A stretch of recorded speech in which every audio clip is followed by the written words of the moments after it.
እኔን እንደፍሬ ማውራ አዊጅና ቤቷን ካቂ ከዛስ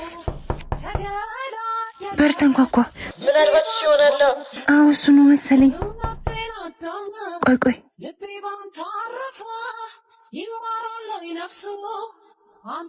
ሰላም ሃይ ሻንጣ ፈልጌ ሻንጣ እቃ መያዣ የለሽም? ትንሽዬ ቦርሳ አለኝ።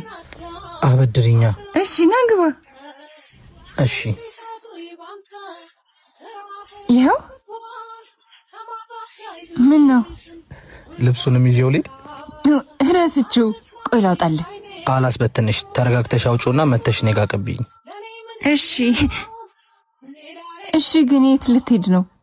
ወደ ሙታን ሳማር ቅዱስ ሚካኤል አንድነት ገዳም። በሙታን ሳማር ቅዱስ ሚካኤል አንድነት ገዳም የሚገኙ አባቶች የሚያርፉባቸው በዓት ከፀሐይ ከብርድ ከሐሩር አትከላከል። እነሱ ዓለምን ንቀው ሄደው ለእኛ ሰላምና ደህንነት ፈጣሪን ሲማጸኑ፣ እኛ ደግሞ ከጸሎት መልስ አረፍ የሚሉበትን በዓት ግንባታ እናግዝ። በአሁኑ ሰዓት የእናቶች በዓት ተሰርቶ አልቆ የአባቶች በዓት የተጀመረ ሲሆን የቅዱስ ሚካኤል ህንጻ ቤተክርስቲያንም ለመሰራት ዝግጅቱ እየተደረገ ይገኛል። ድጋፍ ለማድረግ በንግድ ባንክ አካውንት 1044 2598 391